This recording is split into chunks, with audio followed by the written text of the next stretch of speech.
연일 꺾이지 않고 계속되는 무더위 속에서도 우리를 지켜주시는 하나님의 은총이 저와 여러분들에게 함께 하시기를 간절히 기원드립니다. 대제사장의 재판정에 끌려오신 예수님은 자신을 죽이려고 준비해둔 법정에 섰습니다. 그곳은 그들이 준비한 가짜 증인들이 난무했고 대제사장이 나서서 예수님께 질문을 했지만 주님은 그 모든 것에 대해서 침묵으로 일관하셨습니다. 우리는 지난 시간에 이 침묵의 의미에 대해서 함께 나누었습니다. 주님은 침묵을 통해서 우리와 함께 하시는 길, 그 침묵을 통해서 우리와 함께 고난받으시는 길을 선택하셨던 것입니다. 그런데 주님은 지금도 침묵을 통해서 우리 고난 속에서도 함께하고 계심을 우리는 기억해야 됩니다.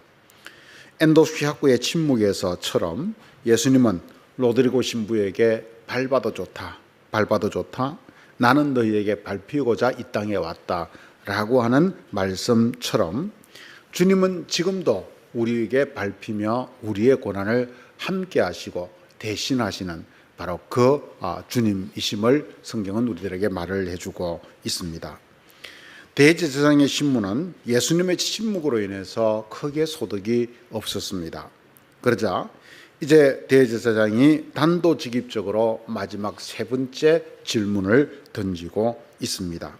그것이 61절에 나와 있지요. 내가 찬송받을 이의 아들 그리스도냐라고 하는 물음입니다. 여기서 찬송받을 이라고 하는 존재는 우리가 누구나가 부인할 수 없이 바로 여호와 하나님이라고 하는 사실을 우리는 알 수 있습니다. 유대인들은 이 하나님이라고 하는 그 존재를 유대인들은 하나님의 이름을 함부로 부르는 것을 그들은 불경스럽게 여겼습니다. 그래서 그들은 신성사문자라고 부르는 이 여호와라고 하는 이 단어의 발음을 잊어버릴 정도로 그 하나님의 이름을 자기들의 입에 함부로 올리지 않았던 것이지요. 그래서 개역 성경에서는 바로 그 신성사문자를 우리들에게 여호와라고 그렇게 전해주고 있지만 많은 학자들이 연구하고 또 연구해 본 결과 이것은 여호와라고 하는 발음보다는 야훼라고 하는 발음이 더 가깝다라고 그렇게 결론을 내렸습니다. 그래서 공동번역 성경에서는 이 여호와라고 하는 말을 야훼라고 하는 말로 번역해서 우리들에게 전해주고 있습니다. 당시 대제사장과 공회원들은 자기들의 기득권을 지키기 위해서라면 자기들이 그렇게 신성시 여기던 야훼 하나님을 얼마든지 이용하고 우습게 여기면서도 하지만 그들은 겉으로는 이 이름을 가장 숭고하게 여기는 척하면서 살아왔습니다. 그래서 오늘 본문 속에서도 그들은 하나님의 이름을 야훼 하나님의 이름을 함부로 입에 올리지 않고 찬송받을 이라고 하는 그런 약간 애둘러한 그런 다른 표현을 씁니다. 하지만 이것은 가식이었지요. 앞에 두 질문에 비해서 이 세 번째 질문은 굉장히 위험하고 그리고 무거운 질문이었습니다. 너는 아무 대답도 없느냐? 이 사람들이 너를 치는 증거가 어떠하냐? 라고 하는 첫 번째 물음과 두 번의 물음은 그들에게 이들이 말하는 것이 진실이냐 아니냐, 옳으냐 그르냐 라고 하는 것에 대한 진실의 문제를 이야기하는 물음이었습니다. 유대인들은 진실 논쟁으로 예수님을 죽일 수는 없었습니다. 하지만 내가 찬송받을 이의 아들 그리스도냐 라고 하는 이 세 번째 물음은 진실의 문제를 넘어서 진리의 문제에 대한 물음이었습니다. 그래서 이 물음은 예수님을 신성모독으로 몰아갈 수 있는 바로 그런 위험천만한 물음이었던 것이지요. 신성모독. 이 한마디는 역사 속에서 신앙의 이름으로 행해졌던 잔인무도한 종교재판의 뿌리가 되었던 것을 우리는 잘 알고 있습니다. 여러분 14세기에서 16세기 그 중세 시절에 만연했던 마녀재판을 한번 기억을 해 보십시오. 마녀로 지목된 여자는 재판정에서 단지 예와 아니요로만 대답을 해야만 했습니다. 그리고 그 재판의 결과 그들은 진실과 상관없이 그녀들의 억울함과 상관없이 모든 죽음으로 끝을 맺었던 것을 보게 됩니다. 이것이 바로 종교 재판이었습니다. 우리는 그 종교재판을 사도행전에서 스데반의 죽음에서 만나게 됩니다. 그들은 공회에서 신성모독에 해당된다라고 여길 때 바로 그 자리에서 돌을 들어서 쳐서 죽일 수 있을 만큼 그런 것이 바로 종교재판이었다라고 하는 이야기죠. 그런데 대제사장은 네가 찬송받을 이의 아들 그리스도냐라고 하는 이 한마디의 물음을 통해서 예수님을 바로 이 종교재판의 늪으로 끌어들이고 있는 것을 보게 됩니다. 그런데 거짓 증언과 사람들의 그 모욕 앞에서도 침묵하시던 예수님은 가장 위험한 이 진리에 대한 질문에 대해서 주님은 마침내 당신의 입을 열어서 분명하게 대답을 합니다. 그 답은 62절의 말씀에 들어있지요. 62절의 말씀을 같이 한번 읽어볼까요? 예수께서 이르시되 내가 그니라 인자가 권능자의 우편에 앉은 것과 하늘 구름을 타고 오는 것을 너희가 보리라 하시니. 주님은 네가 찬송받을 이의 아들 그리스도냐라고 묻는 그 물음 앞에서 내가 그니라 라고 하는 한마디의 말씀으로 명확하게 대답을 하십니다. 내가 그니라 라고 하는 말은 바로 자신이 그들이 묻고 있는 하나님의 아들 메시아 그리스도라고 하는 것을 스스로 인정하고 증언하신 것입니다. 사실 대제사장과 공회원들이 기다렸던 결정적인 한마디의 대답은 바로 이것이었습니다. 왜냐하면 신선모독은 모든 유대인들에게 있어서 어느 누구도 부인할 수 없는 사형에 해당되는 바로 그런 가장 정확한 명확한 죄였기 때문입니다. 레위기 24장 16절 말씀 속에서는 여호와의 이름을 모독하면 그를 반드시 죽일지니 온 회중이 돌로 그를 칠 것이니라. 거류민이든지 본토인이든지 여호와의 이름을 모욕하면 그를 죽일지니라 라고 말씀해주고 있습니다. 그래서 신성모독을, 즉 하나님의 이름을 모욕한 자는 그 자리에서 반드시 죽여야 된다라고 말했지요. 그러니 그들은 예수님이 자신이 하나님의 아들 그리스도다라고 하는 이 말만 나오면 바로 이 예수를 향해서 신성모독죄로 몰아가려 하였던 것입니다. 이 대답의 위험성에 대해서는 어느 누구보다 예수님 자신이 가장 잘 아셨습니다. 왜냐하면 예수님은 어린 시절 이미 랍비들과 율법에 대해서 토론을 할 만큼, 그리고 유대 해당에서 서기관들과 랍비들이 가르치던 그 자리에서 하나님의 말씀을 통해서 설교를 할 만큼 율법에 능통한 분이었기 때문입니다. 그러니 주님께서 이 사실을 모르실 리가 없었지요. 하지만 주님의 대답은 거침이 없습니다. 내가 그니라. 그리고 이어서 자신을 구약의 예언에서 말한 바로 그 인자라고 주님은 스스로를 칭하고 있습니다. 구약 에스겔서와 다니엘서에서 이 인자에 대한 사상이 나오는 것을 우리는 보게 됩니다.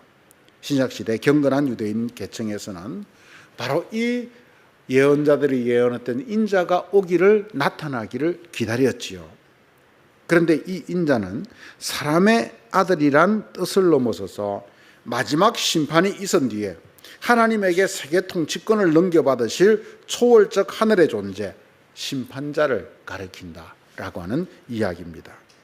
그래서 주님은 인자가 권능자의 우편에 앉은 것과 하늘 구름을 타고 오는 것을 보리라 라고 하는 말씀은 자신이 하나님의 아들로서 초월자이며 메시아임을, 그리고 심판자임을 분명하게 그들에게 밝히고 있는 것입니다.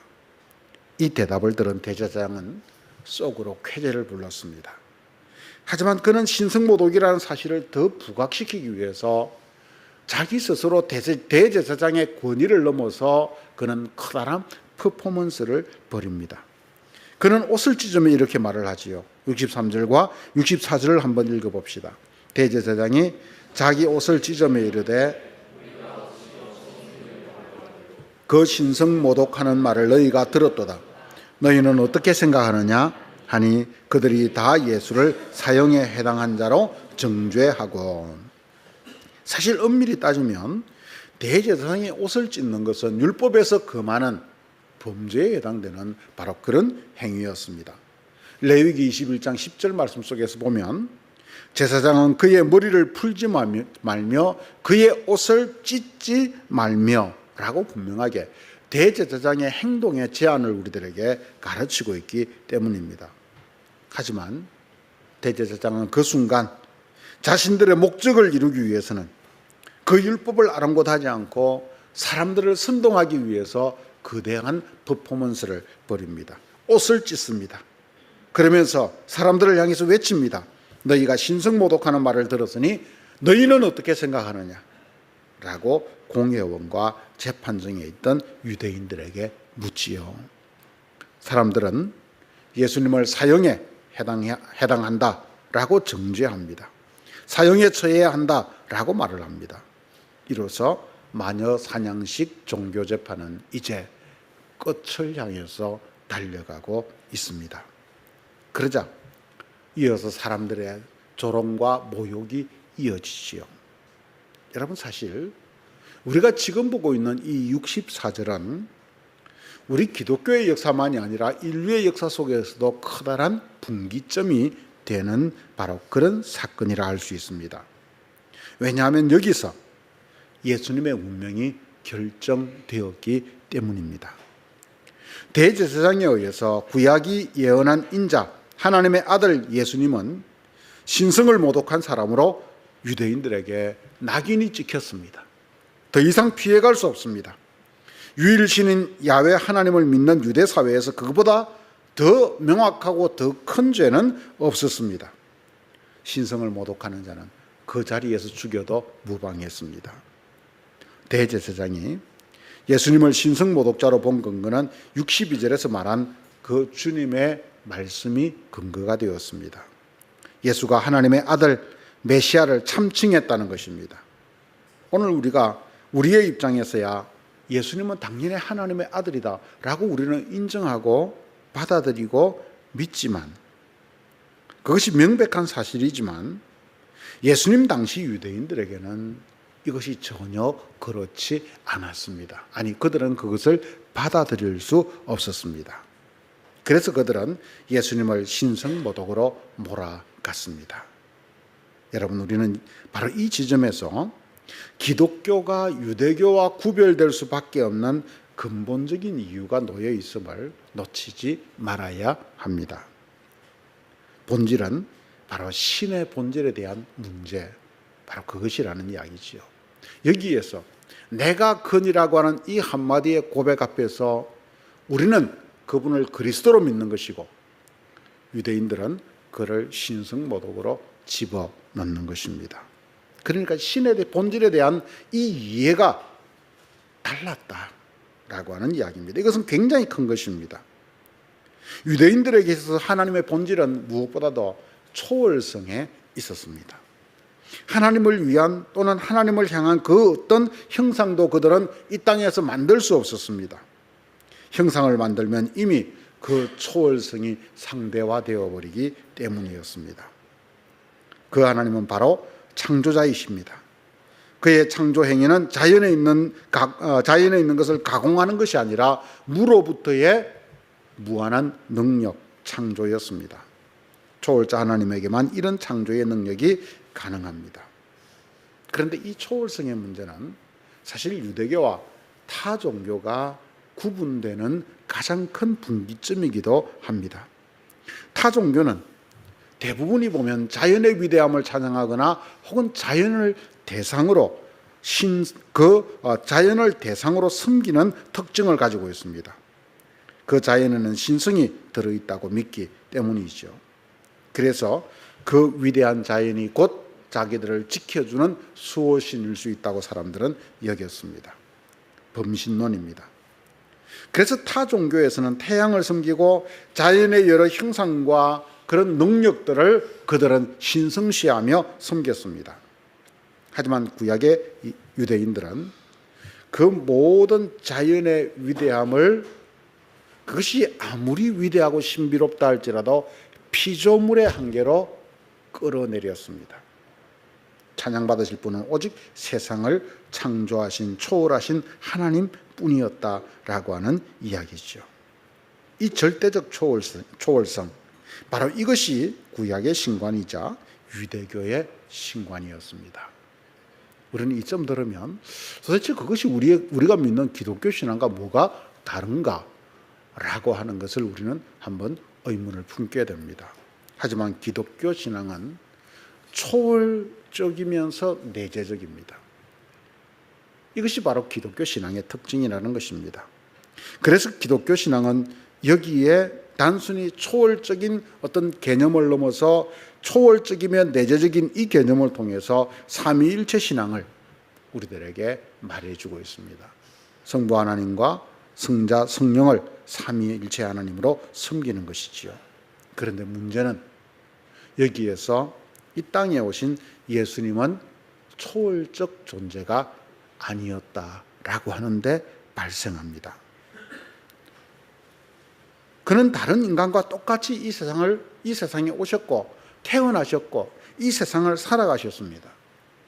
때로는 배가 고프기도 하셨고 때로는 목이 마르기도 하셨고 때로는 피곤해 잠들어 있기도 하셨고 외로워하기도 하셨고 기뻐하기도 하셨고 슬퍼하기도 하셨습니다.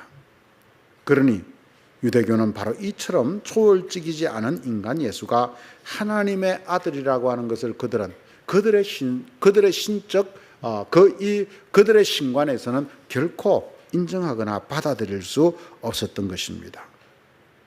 신은 초월자였기 때문입니다. 그래서 그냥 한 인간인 예수가, 청년 예수가 네가 하나님의 아들 메시아냐라고 하는 물음에 내가 그니라라고 하는 이 말을 그들은 받아들일 수 없었고 더 나아가 그것을 신성모독이라고 정죄할 수밖에 없었습니다. 하지만 이런 고민은 사실 초기 기독교 내에서도 존재하고 있었습니다. 초월적 존재가 아닌 예수가 과연 우리의 그리스도가 될 수 있는가? 초월적 존재가 아닌 예수가 우리의 이 삼위일체 하나님 중 한 위를 가지신 그런 신적 존재가 될 수 있는가라고 하는 물음을 초기 기독교는 오랫동안 가져왔습니다. 여기에 대해서 어떤 이들은 가연설을 주장했습니다. 예수님의 몸은 환상일 뿐이었다라고 하는 영지주의적인 교리를 통해서 하나님의 아들인 예수 그리스도는 참된 인간의 몸을 가지지 않았다. 그래서 그는 초월적 존재고 그래서 우리는 그를 신으로 믿는다라고 하는 바로 그런 예수님의 인간성을 부인하는 이야기를 하였지요. 하지만 이런 가연설은 초대교회에서 철저히 이단으로 정죄되었습니다. 기독교는 유대인들처럼 하나님이란 존재에 대해서 초월성이란 개념으로만 받아들이지 않고 있다는 것을 우리는 기억해야 됩니다. 기독교는 하나님이라고 하는 존재에 대해서 초월적이면서 내재적이다라고 하는 사실에서부터 시작하고 있다는 것을 우리는 기억해야 됩니다. 그래서 마태복음은 우리들에게 임마누엘, 그 아들이 우리에게 오시는데 그분이 임마누엘이다라고 하는 임마누엘 내재적 개념을 통해서 복음의 이야기를 풀어가고 있는 것입니다. 그래서 예수님의 초월적이지 못한 인간성을 기독교는 부인하지 않았습니다. 그분은 인간이었다는 이야기죠. 하지만 동시에 그분은 하나님이었다라고 하는 것을 마침내 고백하게 되었습니다. 주 451년 칼케돈 공의회에서 마침내 예수님은 완전한 인간이며 완전한 하나님이라고 하는 그 종지부를 찍음으로써 우리에게 이 삼위일체 하나님에 대한 신성이 지금과 동일한 그런 이 신관으로 온전히 자리 잡게 된 것입니다. 그러면 여러분, 초월적이지 않은 인간으로 오신 예수가 어떻게 하나님의 아들로 사람들에게 인정되고 믿게 되었을까요? 이것을 바로 이해하려면 우리는 삼위일체 개념을 통해서 하나님의 존재의 신비를 알아야 됩니다. 삼위일체 이러니까 여러분 머리가 좀 아프시죠? 그냥 듣고 잊어버리십시오. 그래야 제가 다음에 또 이야기할 수 있습니다. 아버지와 아들은 위격이 다르지만 본질로는 동일합니다. 양자는 서로에게 의존적입니다. 아버지는 아들에게 의존해서 자신의 신성을 드러내고 아들은 아버지에게 의존해서 마침내 하나님의 신성을 드러냅니다. 아주 미묘하고 복잡한 이야기지만 결론적으로 말씀드리면 이런 이야기입니다. 예수님은 초월적 존재로 살지 않았지만 이 땅에 거저 한 인간으로 오셨지만 하나님에 의해서 올림 받음으로써 마침내 초월적인 하나님과 하나가 되신 그 신성을 드러내신 분이다 라고 하는 이야기입니다. 그리고 여기에는 예수님에게 일어난 어떤 결정적 사건이 바로 그 근거가 됩니다. 그 사건이 무엇일까요? 죽음으로부터의 부활입니다. 예수님의 부활을 하나님의 신성, 초월의 문제와 연결해서 설명한다면 이렇습니다. 이제 세상에 사셨고 세상에 의존적이었던 그 예수님은 하나님과 하나가 되시어서 초월적인 존재로 올림을 받았습니다. 그러므로 이제 예수님은 창조에 개입하신 분이고 종말의 심판자가 되신 것입니다. 생명의 완성자라는 말씀입니다. 그래서 예수님은 이 땅에 한 인간으로 오신 분이지만 마침내 초월적 하나님에 의해서 초월적 존재가 되어서 하나님을 드러내는 바로 삼위일체 하나님 가운데 성자 하나님이 되었다라고 하는 이야기죠. 이 개념이 잘 정리된 것이 바로 빌립보서 2장 6절에서 11절에 나오는 그리스도 창가의 내용입니다. 그래서 기독교인들은 바로 이런 진리를 깨달은 사람들이라는 이야기죠.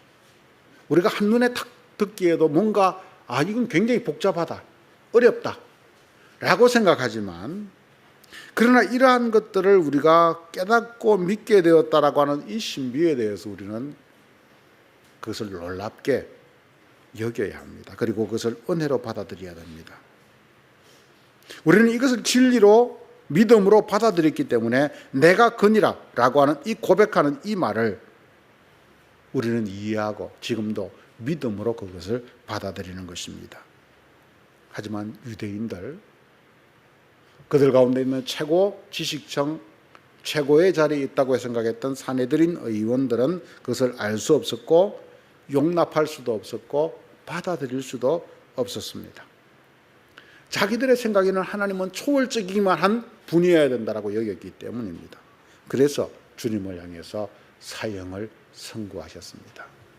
그러니까 이 속에는 신성에 대한 크나큰 갭이 존재한다는 것, 이것을 통해서 우리는 우리가 믿는 하나님이 누구인가라고 하는 것을 발견할 수 있다는 것, 바로 그것을 우리는 캐치해야 된다라고 하는 이야기입니다. 산헤드린 법정에 의해서 사형 선고가 내려진 후에 65절에 따르면 예수님에게는 정말 모욕적인 린치가 가해지고 있습니다. 같이 한번 읽어볼까요? 어떤 사람은 그에게 침을 뱉으며 그의 얼굴을 가리고 주먹으로 치며 이르되 선지자 노릇을 하라 하고 하인들은 손바닥으로 치더라. 여기서 어떤 사람은 아마 산헤드린 공회원 중 한 사람이었겠지요. 그리고 침을 뱉었다라고 하는 것은 가장 극심한 경멸, 능멸, 바로 그것을 뜻합니다. 주님은 내가 건이라고 하는 이 진리의 정언 한마디로 인해서 극심한 경멸 속에서 연약하게 십자가의 죽음을 향하여서 한 걸음 더 다가섰습니다. 다른 말로 하면 진리의 목숨을 걸었습니다. 옳고 그름의 목숨을 건 것이 아니라 진리의 목숨을 걸었다. 이 말은 무슨 말이냐면 윤리적 차원에서 목숨을 거는 것을 넘어서서 생명의 문제에 목숨을 걸었다 라고 하는 것을 우리들에게 이야기합니다. 그래서 주님은 우리에게 그리스도, 하나님의 아들 그리스도가 되신 것입니다. 하지만 예수님이 말씀하신 내가 그니라라고 하는 이 한마디의 말씀은 우리에게는 유대교와 타 종교와 다른 우리만의 바로 그 신앙 고백의 자리로 이끌어 갑니다. 내가 그니라라고 하는 이 말은 헬라어로 한마디로 에고 에이미라고 하는 말입니다. 요한복음에서는 이 에고 에이미, 7개의 에고 에이미를 나는 무엇이다 라고 하는 예수님의 직접적 증언을 통해서 요한복음 전체가 이루어져 있습니다. 나는 생명의 떡이다, 나는 길이요 진리요 생명이다, 나는 양의 문이다, 나는 선한 목자다, 나는 부활이요 생명이다 등등의 그 7개의 에고 에이미를 통해서 요한복음은 예수님 자신의 증언을 통해서 우리들에게 예수가 누구인가를 전해줍니다. 그런데 거기에 비해서 더 놀라운 것은 오늘 이 마가복음에서는 예수님이 자신을 증언하는 증언, 에고 에이미는 단 이것 하나라고 하는 이야기죠. 내가 그니라. 주님은 이 한마디만이, 이 한마디를 통해서 자신을 증언하는 것이 온전했고 더 이상 다른 말이 필요 없었다라고 하는 이야기입니다. 그러니까 내가 그니라고 하는 이 한마디의 말씀이 우리에게 얼마나 크고 놀라운 증언인지를 우리는 기억해야 됩니다. 그러므로 이 한마디에 유대교와 다른 우리 기독교 신앙의 핵심, 우리 신앙의 뿌리와 기초가 함께 들어 있습니다. 내가 그니라라고 하는 이 한마디의 말씀 앞에서 범신론을 따르는 타 종교와 우리가 다를 수밖에 없는 그 근거를 우리는 여기에서 바로 발견하는 것입니다. 이 땅에 인간으로 오신 예수가 하나님의 아들이고 그는 마침내 아버지에 의해서 부활을 통해서 그 초월적 하나님과 하나 되신 우리의 영원한 구원자가 되셨다는 것입니다. 그리고 그 주님은 다시 그 초월성에서 다시 우리에게 내재적인 임마누엘의 하나님으로 와 계시다는 것입니다. 이것이 우리가 믿는 우리 기독교의 신관이라고 하는 것을 여러분 기억하시기 바랍니다. 사랑하는 성도 여러분, 대제사장의 재판정에서 거짓 증언한 침묵을 지키시던 주님께서 진리의 문제에는 입을 여셨습니다. 침묵을 깨뜨리셨습니다. 내가 하나님의 아들 그리스도냐? 라고 하는 물음에 주님은 내가 그니라 라고 하는 말로 자신이 바로 하나님의 아들임을 증언하셨습니다. 더 나아가 자신이 구약 선지자들이 예언했던 인자로서 하나님 보좌 우편에 계시다가 마지막 때 심판자로 오시는 초월자임을 말씀하셨습니다. 하지만 유대인들은 하나님을 초월자로만 알고 인식하고 있었기에 그들은 인간 예수로 있는 그 주님을 알아보지 못합니다. 오히려 신성모독으로 사형 선고를 내리고 침을 뱉고 모욕을 하며 때립니다. 그러나 우리는 삼위일체 신앙으로 바로 그 예수님이 이 땅에 완전한 인간으로 오셨지만 하나님에 의해서 죽음을 이기고 부활하셔서 하나님과 하나 되신 바로 그 그리스도임을 고백하는 것입니다. 이 진리에 대한 믿음을 우리가 가질 수 있음에 우리는 감사해야 됩니다. 그리고 이 진리에 대해서 우리는 증언할 책무를 가지고 있는 것입니다. 여러분, 이 고백은, 우리의 믿음의 고백은 주님께서 내가 그니라 라고 하는 이 자신을 증언하신 이 한마디의 뿌리를 두고 있음을 잊지 맙시다. 우리 성도들은 바로 이 예수님의 자기 증언을 믿고 고백합니다. 그 속에서 우리는 새로운 믿음의 세계, 진리의 세계를 열게 되었습니다. 그 고백 위에서 우리의 신앙을 세우고 주님의 몸된 교회를 우리는 세워 나가는 것입니다. 그러므로 우리는 편협한 유대교의 가르침도 아니요, 또 범신론적인 타 종교의 가르침도 아니라 내가 그니라고 하는 이 주님의 고백을 통해서 마침내 삼위일체 하나님과 예수가 우리 그리스도이심을 고백하는 바로 그 진리의 믿음으로 우리는 살아가게 된 것입니다. 주님은 바로 이 진리를 증언하기 위해서 죽음을 선택합니다. 내가 그니라, 이 한마디를 말함으로써 그것을 당신의 생명과 바꾸신 것입니다. 진리는 그런 것입니다. 그러므로 여러분, 우리도 진리의 문제에서는 목숨을 걸고 예수님을 증언할 수 있는 사람들. 그래서 우리도 그 진리이신 주님을 믿을 뿐만 아니라 그 진리이신 주님을 이 땅에 증언하면서 수많은 사람들에게 이 생명의 소식을 전할 수 있는 복음 증거자들로서 살아갈 수 있는 여러분들 되시기를 주님의 이름으로 간절히 축원드립니다. 같이 기도하겠습니다. 하나님 아버지, 은혜를 감사합니다. 오늘도 저희들에게 귀한 시간을 주셔서 주의 말씀을 함께 상고하게 하시니 감사합니다. 오늘도 이 말씀을 통해서 우리 자신들의 모습을 돌아봅니다. 하나님 아버지, 우리를 도와주시고 긍휼히 여겨주시고 은혜를 더입혀 주시옵소서. 하나님 아버지, 네가 찬송받을 이의 아들 그리스도냐라고 하는 이 한마디의 물음에 주님은 마침내 입을 여셨습니다. 당신의 억울한 진실 논쟁에는 침묵하셨지만, 그래서 고난을 그저 받고 또 받았지만 진리에 대한 문제에서는 주님께서 내가 그니라 말씀하심으로써 오히려 죽음을 선택하시는 그러한 모습을 우리에게 보여주셨습니다. 유대인들은 자기들의 초월적 신관에 갇혀서 주님을 알아보지 못했지만 우리는 이 주님의 한마디를 통해서 초월적이며 우리 안에 내재해 계신 삼위일체 하나님의 그 본질을 이 말씀 한마디로 새롭게 보게 되었습니다. 이 진리를 주님 우리가 더 깊이 깨닫고 이 진리를 우리가 이 세상에 더 온전하게 증거해 나가는 그런 믿음의 사람들이 되도록 인도하여 주시옵소서. 예수님의 이름으로 기도드렸습니다. 아멘.